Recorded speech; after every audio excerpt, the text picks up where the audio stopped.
Okay, well, welcome everyone to the last Policy Talks discussion for the day. I'm here to talk a little bit around policy, EPR policy specifically, and municipalities, and I'm joined by Darla Ahrens from the Colorado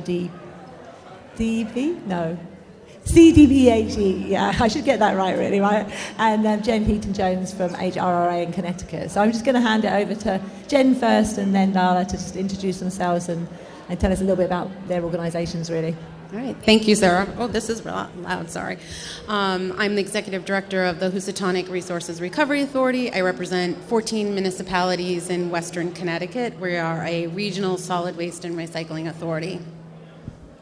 Hello, good afternoon. Thanks for joining us. My name is Darla Ahrens, and I am the EPR program lead for the state of Colorado. Great. So we've obviously, there's a lot of discussions on EPR. I think this has been a great discussion on EPR and plastics just finishing. So, yeah, I'm going to just start by obviously saying, for the past 20 years, 25 years, we've been doing recycling. Municipalities have been, integral to those services, whether it's operating waste transfer stations or drop-off facilities or actually delivering or contracting collection services. So, yeah, starting first, I think, from Jennifer's perspective, what are municipalities' needs, or why are municipalities asking for EPR now? What's driving this policy from a municipality perspective? I'm going to really make it simple. Cost, money, the lack of funding, the need that municipalities need support where we don't have support, where industry folks can ride the waves of the market. Our ACRs are built in for the private industry to survive those market trends, but our municipal contracts are not created for municipalities to survive those trends. We end up paying more, and we suffer from that when the markets are down. Yeah, exactly. I think there's obviously, the costs that, you're having to constantly battle with fluctuating market material prices and things like that, but also access to services and things like that. I think maybe, Darla, you can just talk a little bit around some of the drivers in Colorado in terms of how EPR evolved and some of the outreach that was done with municipalities at the start of your process. Sure, that's a great question, Sarah. Was anybody in the plastic and policy EPR session? Yeah, some of you, yeah. So they were talking about the Colorado program occasionally, and I think one important key factor, when they mentioned how Colorado's law just happened to pass, it seems seamlessly, what we actually did that not a lot of people have talked about is we had a year-long engagement process. So we had Senate Bill 2055, that passed a year before our EPR bill was introduced that engaged our stakeholders. So it engaged municipalities, service providers, the collections, the haulers, the processors, the end markets, everybody that was involved from start to finish of a material was touched by the consultants. And the consultants even went so far as to name specific subject matter experts from municipalities and from the hauler and collection side. So we gathered all of that feedback from the stakeholders and we documented everything. And we took that feedback and then we notated what was incorporated and what was not incorporated and why. Some of it was easy, some of it was not so easy. But then we had the story to tell and everybody felt fully heard and it was a compromise. Not everybody got everything that they wanted, but we ended up with a bill that everybody could live with. Yeah, that's a really important point, and I think we spoke a little bit about it before. So, Connecticut's passed quite a lot of different project stewardship, EPR type programs for materials, but it's having a little bit of a struggle, I suppose, with the packaging side. Can you just talk a little bit about how the engagement with municipalities and other stakeholders is happening in Connecticut? Well, we certainly didn't do what Colorado did, and I'm sort of jealous there because I do believe in stakeholder meetings and collaboration with our partners, and unfortunately, Connecticut did not dialogue with the haulers well and bring them to the table, and I think that was our missing piece. And if we were to, when we do it again, my hope is that we'll better engage with them and listen to them and hear what their concerns are and see if we can address that so that maybe we can pass a bill that maybe not everybody will be completely happy with, but what we can live with. Yeah. But more generally, in terms of municipality engagement, like how does that happen? Municipalities working with the state working with the municipalities. How important is it, that kind of two-way dialogue, I suppose, between those entities? You absolutely have to have a bridge between the municipality and the state level. In Connecticut, the Department of Energy and Environmental Protection created the Connecticut Coalition for Sustainable Material Management, which was essentially all of the mayors and first selectmen being engaged with them, educating those chief elected officials and having them understand what the issues are, bringing them to the table and being that bridge, particularly with EPR. Yeah. And has there been kind of a eureka moment for elected officials to suddenly say, actually, we really do need to engage in this and we need to have a voice? Yeah, I think in my 14 years of being at HRA, I would say definitely this is probably the first year that I've seen true engagement with chief elected officials at the local level. It's amazing, yeah. And then, so obviously, Nala, you're past EPR, you're going into the kind of next stage, and how are municipalities going to be engaged with the process as it goes forward, as you start moving into the implementation phase? Well, municipal data is perhaps some of the most important data that we need. You may have heard that we are just embarking on our statewide recycling needs assessment, and municipal data is absolutely needed. Our producer responsibility organization, our PRO or PRO, I refer to it as all, Circular Action Alliance, they want to put together fair and reasonable cost formulas to reimburse all of the service providers. They need real data to do that. So if you get asked to provide data, absolutely provide that data. Municipalities also can be engaged through our monthly advisory board meetings. We always have public comment period during our advisory board meetings.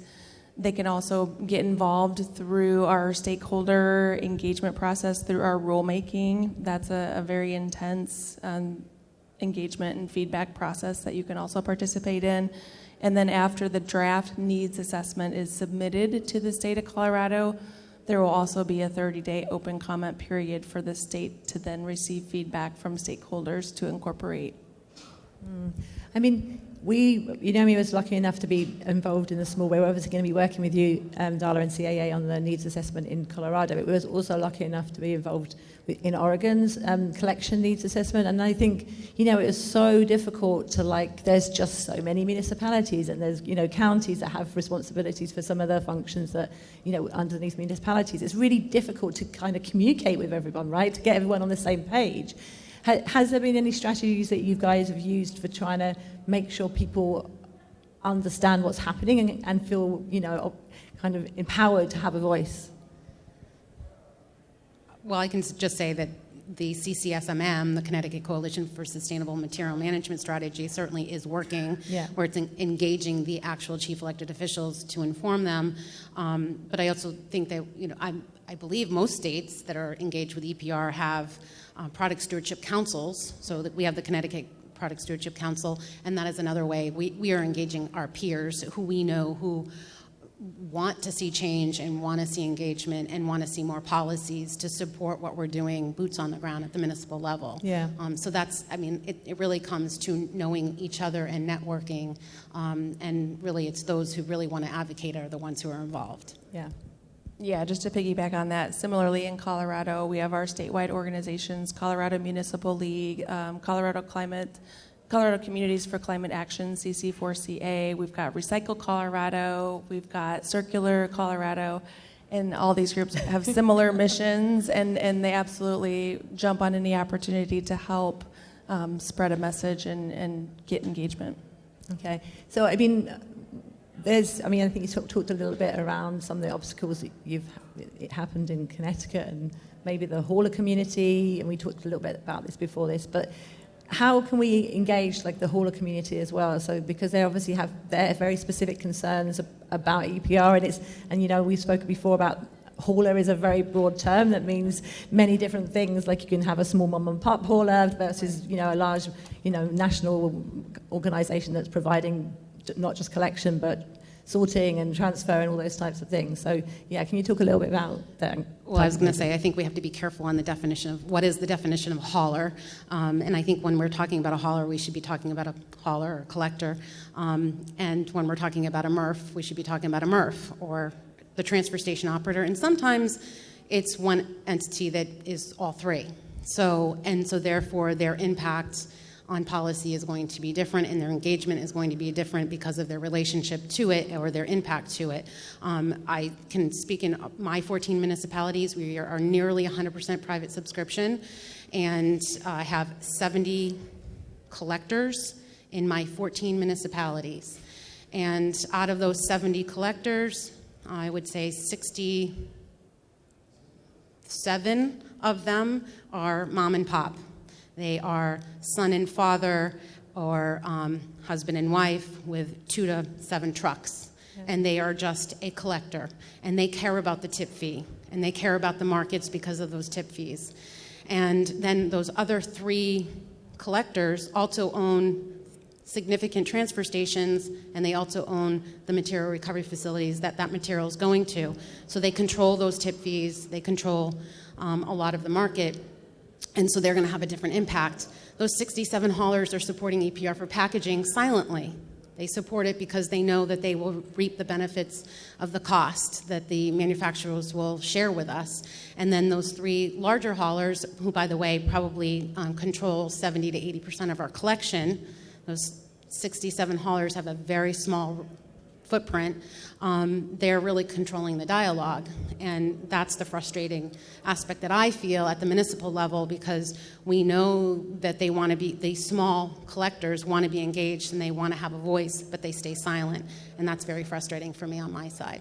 Yeah. And Darla, did you have a similar kind of cross-section of haulers that you were engaging with as part of the process when you were going into the legislative process? It was, we have many fewer haulers than Connecticut has, it sounds like. But we have a very engaged group of haulers of about 4 that are very actively involved, that we have good relationships with, and that we were able to work with to collaborate on the bill. Yeah, okay. I wanted to just see if there's any questions from the audience and on the experiences that the guys here have had. Anyone want to ask any specific questions? No? How about, no?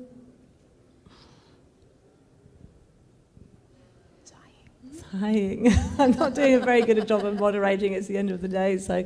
I see. What's the next steps, I suppose, in Connecticut? You're going to go into the new session next year. Where are you? And kind of what's the strategy going forward? It's a time of making decisions of how to strategize, and do we move forward and dive back in, or do we take a break and strategize on making a plan on how to have a better dialogue with stakeholders. So I can't tell you today what we will do, but certainly be a little bit more conscious-minded about the process, and also looking at what the other states are doing in their process. So I learned a lot with tires. I don't know if folks know that Connecticut did pass the first tire EPR bill in the U.S. It was very exciting. Worked very hard on that. Thank you. And learned a lot from that process, different process that I took to get that bill passed than in previous years. So I'm excited to use a little bit of those techniques and thinking about moving forward with packaging. Yeah. I mean, packaging is kind of, it's different to everything else because it's so diverse, right? The packaging portfolio, like you have tires, there's a certain number of tire manufacturers and organizations, but there's so many, it touches on so many different people, I suppose, packaging. So it makes it there's just more stakeholders that it has to be engaged with. Yeah. So I want to thank you both for your time great work on everything you're doing. So thank you. Thank you. Cheers. Bye. Bye.